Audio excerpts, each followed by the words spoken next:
What's going on YouTube, man? Cap24 coming back with another video out of our rotating playbook series that we're going to end Madden 18. I hope you all had a great holiday. We didn't post a video for you yesterday, but we're doing a double post today. That way you had the opportunity to kind of enjoy the time with your family and friends, and I hope that you guys are able to check out both our videos today. So if you haven't already, make sure you check the one that we posted this morning as we're doing a double post today. Now, the play we're going to be looking at is going to be coming out of the Chiefs playbook. This is a play that's only found in the Chiefs playbook, which makes it really, really powerful. Something that not a lot of people have probably seen, and it comes out of a running formation.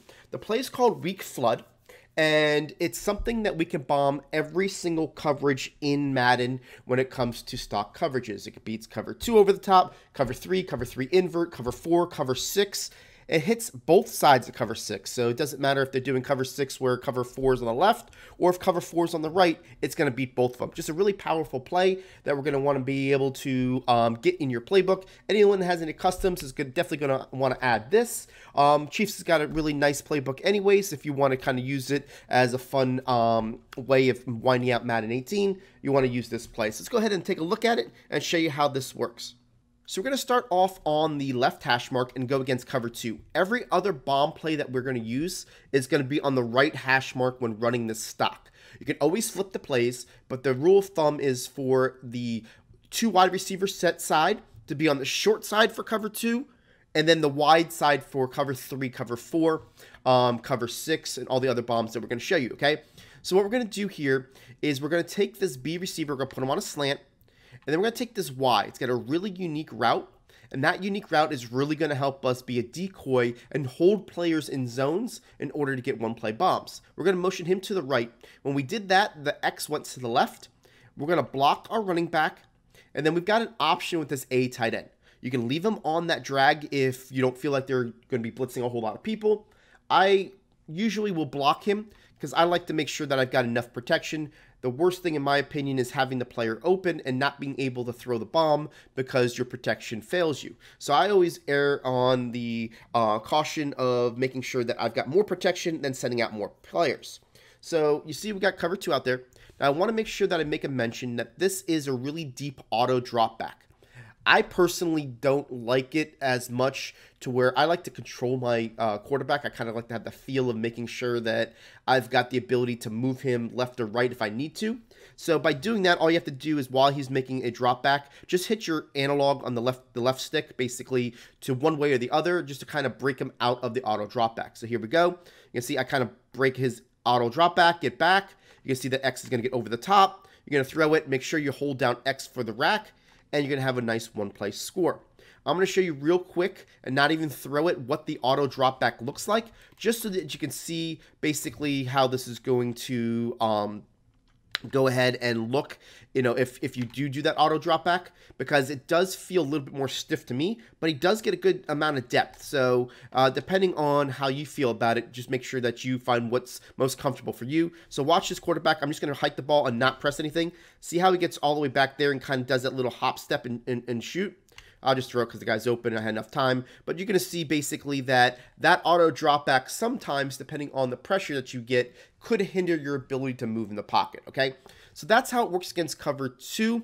Let's go to the right hash mark and show you how it's going to work against your cover 4, cover 3, cover 6, and show you how powerful a play this is. So let's go ahead and get cover 4 out there. And you can see here that we're just going to put them in base align it so you kind of give them the opportunity to get back there. And all we're going to do in this play is go ahead and I'm going to change it a little bit, okay? What we're going to do is we're going to block those same 2 players that we did before, which is going to be the A and the RB, okay? And this time we're going to put the B on a streak instead of a slant. Now, we are going to move this Y to the right in order to get the X to the left, but I'm going to show you a hidden motion that's going to help you out. What you want to do is you want to motion the tight end to the left once. I just did it, and watch how the X comes in. Then you want to motion him to the right, and the X is going to come further in, right? That positioning of the X and the B really gives you a nice opportunity to beat all coverages over the top, including cover 3 invert. That Y does that same decoy route that we really like, and we're going to be able to get a nice one-play score. So watch how this works. Again, I'm going to kind of take away the auto motion. Watch this X over the top. We're going to throw this ball, and we're going to have an easy, successful one-play score against cover 4. So let's go ahead and look at cover 3.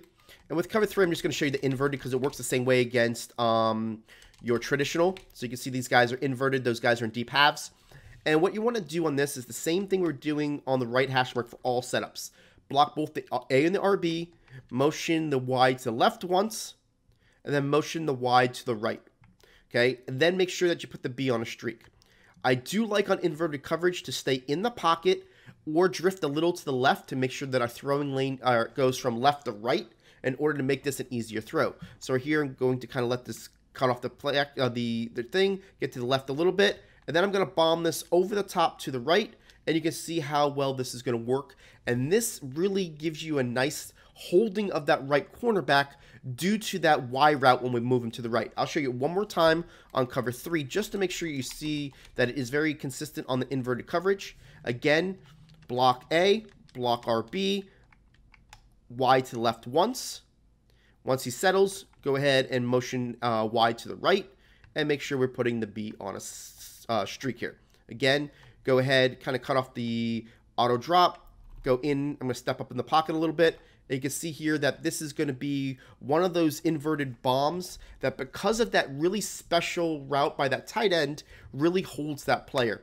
I'm going to show it to you on instant replay so you can kind of see it a little bit, slower here. Watch how this route goes ahead and holds this player much more than any other route. And he does not see that route until we basically get him over the top and throw for the one-play score. So let's go ahead and take a look at this, get cover 6 out here, and really show you how this is going to work.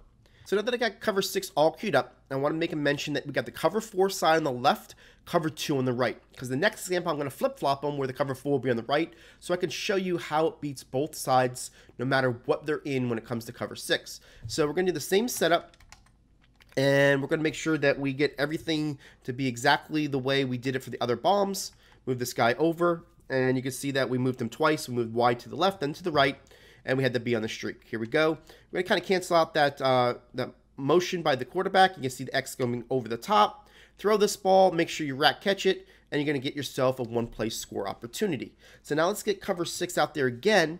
And what I'm going to do this time, you can see here, cover 4 is on the left. I'm going to flip it. Now cover 4 is going to be on the right, okay? I just want to make sure that you see that we're going to be able to bomb it both ways. Block both the A and the RB. Take this tight end, move him to the left. Put the B on a streak, and then move them over to the right, okay? So it doesn't matter what order you do it in. It's just a matter of making sure that you got all the steps down. We're going to take off the auto with this player and stay behind my player here, and you're going to be able to bomb this over the top for the cover 6 beater. Obviously, when it goes over the cover 4 side, it's a lot easier than the cover 2 side, but they both worked as we showed you. So this play is just a great opportunity to make sure that you have a bomb play that really gives you some success against all coverages. This is the same formation that, if you haven't seen the video already, that we talked about the jump cut, where we like to jump cut the halfback dive to the left. And it's one of those fun plays. If you haven't seen that, make sure you check out that video, as it's something that could be a really powerful way of using that type of run with this type of ability to bomb over the top, really get your opponent to kind of guess run or pass and let you take control over the game. I want to say thank you for everybody that has watched this video all the way to the end. We do appreciate your support. If you got something useful out of this video, go ahead and hit that like button. It does really help us grow our channel. If you're new to our channel and haven't seen one of the videos that are on your screen right now, go ahead and check it out for some great Madden content, and don't forget to hit that subscribe button.